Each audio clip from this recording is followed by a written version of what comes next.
ಆಕಾಶವಾಣಿ ಧಾರವಾಡ.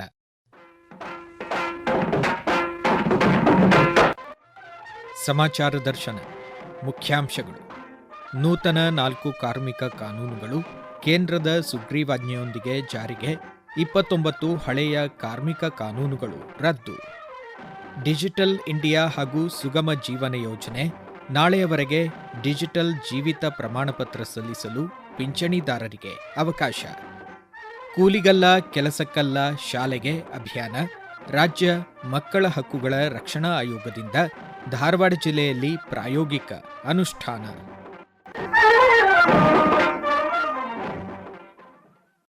ಕೇಂದ್ರ ಸರ್ಕಾರ ಹಳೆಯ ಕಾರ್ಮಿಕ ಕಾನೂನುಗಳನ್ನು ಸರಳೀಕರಿಸಿ ಸುಗಮಗೊಳಿಸಲು 29 ಕಾನೂನುಗಳನ್ನು ರದ್ದುಪಡಿಸಿ 4 ನೂತನ ಕಾಯ್ದೆಗಳನ್ನು ಸುಗ್ರೀವಾಜ್ಞೆ ಮೂಲಕ ಜಾರಿಗೊಳಿಸಿದೆ.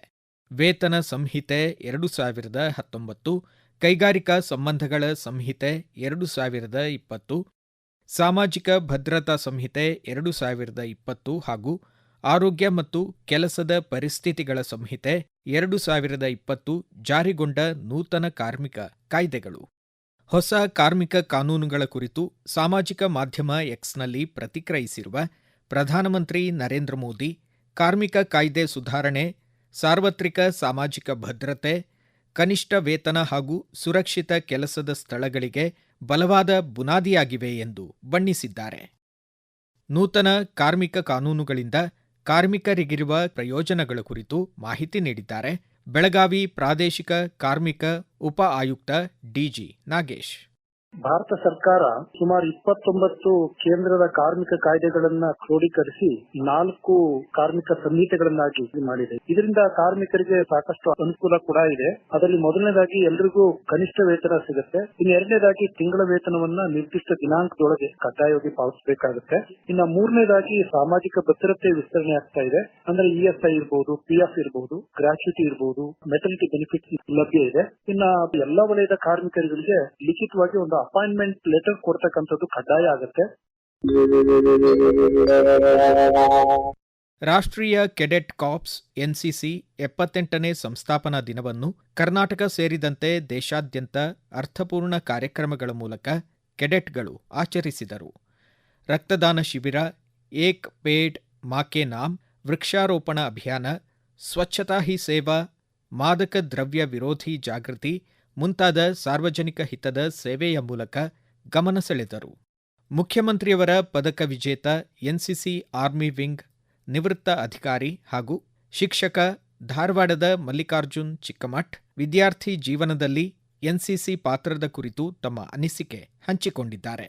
ಮಕ್ಕಳು ಯಾವಾಗ ಎನ್ಸಿಸಿಯನ್ನ ಸೇರ್ಕೊಳ್ತಾರೆ, ತಮ್ಮ ಒಳ ಶಿಸ್ತು ಹೊರ ಶಿಸ್ತು ಎರಡನ್ನು, ಅಂದ್ರೆ ಒಂದು ಯೂನಿಫಾರ್ಮ್ ಅನ್ನುವಂತಹ ಮೂಲಕ ಹೊರ ಶಿಸ್ತನ್ನ ಅವರು ಹೊರಮೂಡಿಸ್ಕೊಂಡ್ರೆ ಪರಸ್ಪರ ಸ್ನೇಹವನ್ನು ಬೆಳೆಸ್ಕೊಳ್ತಕ್ಕಂಥದ್ದು, ಜಾತ್ಯತೀತ ಮನೋಭಾವವನ್ನು ಬೆಳೆಸ್ತಕ್ಕಂಥದ್ದು, ಹವೈಕ್ಯ ಶಿಬಿರಗಳನ್ನ ನಾವು ಯಾವಾಗ ಏರ್ಪಡಿಸ್ತೇವೆ ಅಂತಾರಾಜ್ಯದ ವಿದ್ಯಾರ್ಥಿಗಳು ಒಂದೆಡೆ ಸೇರ್ತಕ್ಕಂಥದ್ದು ಅಲ್ಲಿರ್ತದೆ. ದೇಶ ಸೇವೆಯನ್ನ ಮಾಡಬೇಕು ಅನ್ನುವಂತ ಮನೋಭಾವ ಅವರೊಳಗೆ ಮೂಡೋದಲ್ದನ ಜೀವನದ ಎಲ್ಲಾ ಹಂತಗಳಲ್ಲಿ ನಾಯಕತ್ವವನ್ನು ಒದಗಿಸ್ತಕ್ಕಂಥ ಒಂದು ಸಾಮರ್ಥ್ಯವನ್ನ ಆ ಮಕ್ಕಳ ಪಡೆಯೋದ್ರಿಂದ ಮಕ್ಕಳೊಳಗೆ ಎನ್ಸಿಸಿ ಅನ್ನುವಂಥದ್ದು ಅತ್ಯಂತ ಅಗತ್ಯದ.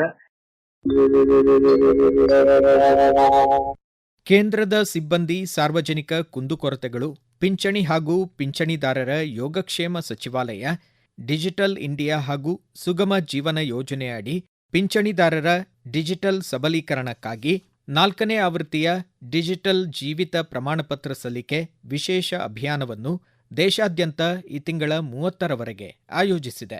ಧಾರವಾಡದ ಸ್ಟೇಟ್ ಬ್ಯಾಂಕ್ ಆಫ್ ಇಂಡಿಯಾ ಶಾಖೆಯಲ್ಲಿ ಆಯೋಜಿತ ಡಿಜಿಟಲ್ ಲೈಫ್ ಸರ್ಟಿಫಿಕೇಟ್ ಸಲ್ಲಿಕೆ ಅಭಿಯಾನದಲ್ಲಿ ಪಾಲ್ಗೊಂಡಿದ್ದ ಬ್ಯಾಂಕ್ ಸಿಬ್ಬಂದಿ ನಾರಾಯಣರಾವ್ ತಮ್ಮ ಅನಿಸಿಕೆ ಹಂಚಿಕೊಂಡಿದ್ದಾರೆ. ಕಾಲಮಾನಕ್ಕೆ ತಕ್ಕಂತೆ ನಾವು ಬದಲಾಗಬೇಕಾಗ್ತದೆ. ಈ ಒಂದು ಯಾಂತ್ರಿಕದ ಯುಗದಲ್ಲಿ ನಾವು ಅದರ ಜೊತೆ ಸಾಗಿದರೆ ಮಾತ್ರ ನಾವು ಬದುಕಲಿಕ್ಕೆ ಸಾಧ್ಯತೆ. ಈ ಡಿಜಿಟಲ್ ಇದರಿಂದ ನಮಗೆ ಒಂದು ಸಮಯ ನಾವು ಉಳಿಸ್ಲಿಕ್ಕೆ ಬರ್ತದೆ. ಡಿಜಿಟಲ್ ಲೈಫ್ ಸರ್ಟಿಫಿಕೇಟ್ ಕೊಡೋದು ಇದು ಕಂಪಲ್ಸರಿ ಆಗಿರೋದ್ರಿಂದ ಪ್ರತಿಯೊಬ್ಬರು ಇದರ ಜ್ಞಾನ ಅವಶ್ಯ ಇದೆ. ಆ ಜ್ಞಾನದ ಒಂದು ಮಾಹಿತಿಯನ್ನ ಈ ಕ್ಯಾಂಪೇನ್ ಅಲ್ಲಿ ಎಲ್ಲರೂ ಕೊಡ್ತಿದ್ರೆ ದಯವಿಟ್ಟು ಎಲ್ಲರೂ ಇದನ್ನ ಉಪಯೋಗಿಸಿಕೊಂಡು ನಾವು ಅಳವಡಿಸಿಕೊಂಡ್ರೆ ನಮಗೆ ಇದರ ಒಂದು ಅನುಕೂಲತೆ ಸಿಗ್ತದೆ. ನಾವು ಬ್ಯಾಂಕಿಗೆ ಬರೋ ಅವಶ್ಯಕತೆ ಇಲ್ಲ, ಮನೆಯಲ್ಲಿ ಕೂತ್ಕೊಂಡು ನಾವು ಇದನ್ನ ಡಿಜಿಟಲ್ ಲೈಫ್ ಸರ್ಟಿಫಿಕೇಟ್ ಅನ್ನ ನಾವು ಕೊಡಬಹುದು. ಅದಕ್ಕೋಸ್ಕರ ಇದರ ಒಂದು ಅವಶ್ಯಕತೆ ಎಲ್ಲರೂ ತಿಳ್ಕೊಂಡು ಅನುಕರಿಸಿದ್ರೆ ನಮಗೆ ಒಳ್ಳೇದಾಗ್ತದೆ. ಧಾರವಾಡದ ಎಂಎಂ ಕಲಬುರ್ಗಿ ರಾಷ್ಟ್ರೀಯ ಪ್ರತಿಷ್ಠಾನ ನಗರದ ಆಲೂರು ವೆಂಕಟರಾವ್ ಸಾಂಸ್ಕೃತಿಕ ಭವನದಲ್ಲಿ ಆಯೋಜಿಸಿದ್ದ ಕಾರ್ಯಕ್ರಮದಲ್ಲಿ ಹಿರಿಯ ವಿದ್ವಾಂಸ ಹಂಪ ನಾಗರಾಜಯ್ಯ ಎಂಎಂ ಕಲಬುರ್ಗಿ ರಾಷ್ಟ್ರೀಯ ಸಂಶೋಧನಾ ಪ್ರಶಸ್ತಿಯನ್ನು ಹುಬ್ಬಳ್ಳಿಯ ಹಿರಿಯ ಸಂಶೋಧಕ ಪ್ರೊಫೆಸರ್ ಬಿವಿ ಶಿರೂರ್ ಅವರಿಗೆ ನೀಡಿ ಗೌರವಿಸಿದರು. ಪ್ರಶಸ್ತಿ 50,000 ರೂಪಾಯಿ ನಗದು ಹಾಗೂ ಸ್ಮರಣಿಕೆ ಒಳಗೊಂಡಿದೆ. ವಚನ ಸಂಗೀತ ಪ್ರಶಸ್ತಿಯನ್ನು ಧಾರವಾಡದ ಹಿಂದೂಸ್ತಾನಿ ಶಾಸ್ತ್ರೀಯ ಸಂಗೀತ ಕಲಾವಿದೆ ವಿದುಷಿ ಸುಜಾತಾ ಗುರವ್ ಕಮ್ಮಾರ್ ಸ್ವೀಕರಿಸಿದರು. ಪ್ರಶಸ್ತಿ 25,000 ರೂಪಾಯಿ ನಗದು ಹಾಗೂ ಸ್ಮರಣಿಕೆ ಒಳಗೊಂಡಿದೆ. ಸಂಶೋಧನಾ ಪ್ರಶಸ್ತಿಗೆ ಭಾಜನರಾದ ಬಿವಿ ಶಿರೂರ್ ಅವರು ಸಮಾಚಾರ ದರ್ಶನಕ್ಕಾಗಿ ತಮ್ಮ ಸಂತಸ ಹಂಚಿಕೊಂಡಿದ್ದಾರೆ.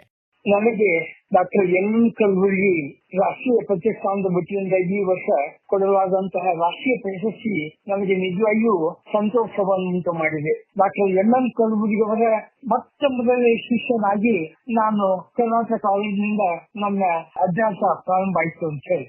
ಡಾಕ್ಟರ್ ಎನ್ ಕಲಬುರ್ಗಿ ಅವರು ತೋಂಟಗಾರಿ ಮಕ್ಕಳಿಂದ ಹಲವಾರು ವಚನ ಸಾಹಿತ್ಯ ಕುರಿತು ಹಸ್ತಪ್ರತಿಯಲ್ಲಿರುವಂತಹ ಗ್ರಂಥಗಳನ್ನ ಪ್ರಕಟ ಮಾಡುವಂತಹ ಯೋಜನೆಯನ್ನು ಹಾಕಿಕೊಂಡ್ರು. ಅದರ ಅಂಗವಾಗಿ ನಾನು 5-6 ಕೃತಿಗಳನ್ನ ತೋಂಟಗಾರ ಮಕ್ಕಳಿಂದ ಡಾಕ್ಟರ್ ಎನ್ ಕಲಬುರ್ಗಿ ಅವರ ಮಾರ್ಗದರ್ಶನದೊಳಗೆ ಪ್ರಕಟ ಮಾಡ್ಲಿಕ್ಕೆ ಸಾಧ್ಯ ಆಯಿತು ಅಂತ ಮಾತನ್ನು ಕಿರಸ್ವಾಡಿಯರು ಎನ್ನುವಂತಹ ಒಂದು ಅಪರೂಪದ ಕೃತಿಯಾದ ಸುಮಾರು 28 ಸಾಹಿತ್ಯಗಳನ್ನು ಕುರಿತು ಸಂಶೋಧಕರನ್ನ ಕುರಿತು ಆ ಗ್ರಂಥವನ್ನು ನಾನು ಪ್ರಕಟಿಸಿದೆ.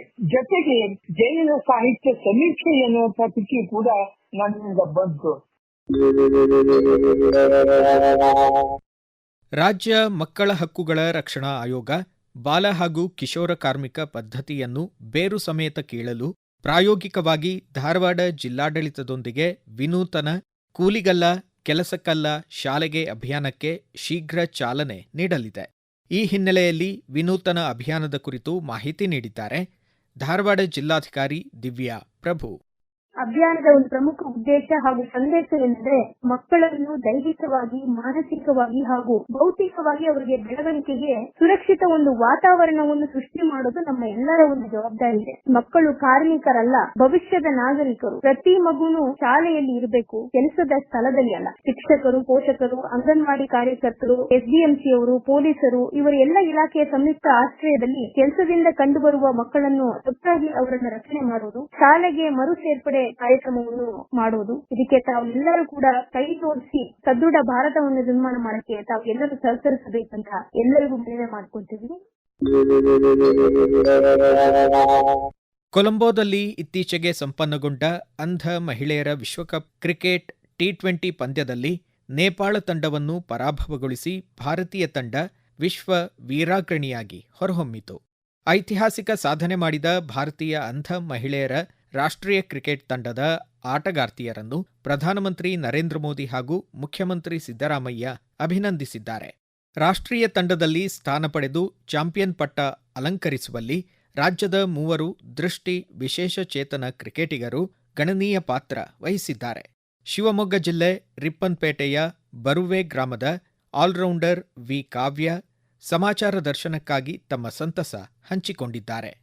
ಬೈ ಬರ್ತಿಂದಾನೇ ನಾನು ಬ್ಲೈಂಡ್ ಇದ್ದೆ. ಸಮರ್ಥನಂ ಟ್ರಸ್ಟ್ ಅಂತ ಇದೆ ಬೆಂಗಳೂರಲ್ಲಿ. ಸಮರ್ಥನಂ ಟ್ರಸ್ಟ್ ಗೆ ಹೋಗಿ ಸೇರ್ಕೊಂಡೆ. ಅಲ್ಲಿ PUC ನಲ್ಲೇ ಮಾಡಿದೆ, ಡಿಗ್ರಿನೂ ಅಲ್ಲೇ ಮಾಡಿದೆ. ಎಜುಕೇಶನ್ ಗೆಲ್ಲ ಅವರೇ ಸಪೋರ್ಟ್ ಮಾಡ್ತಾ ಇದ್ರು. ಮತ್ತೆ ಹಂಗೆ ಕ್ರಿಕೆಟ್ ಕ್ಯಾಂಪ್ ಮಾಡ್ತಾ ಇದ್ರು ಅವಾಗ. ಕ್ಯಾಂಪಿಗೆ ಅಟೆಂಡ್ ಆಗಿ ಒಂದು 2022 ಇಂದ ನ್ಯಾಷನಲ್ಸ್ ಆಡಿದೆ. 22, 23, 24, 25 4 ನ್ಯಾಷನಲ್ಸ್ ಆಡಿದ್ದೀನಿ. ಮತ್ತೆ ಇದು ಫಸ್ಟ್ ಟೈಮ್ ನಾನು ವರ್ಲ್ಡ್ ಕಪ್ ಗೆ ಸೆಲೆಕ್ಷನ್ ಆಗಿದ್ದು.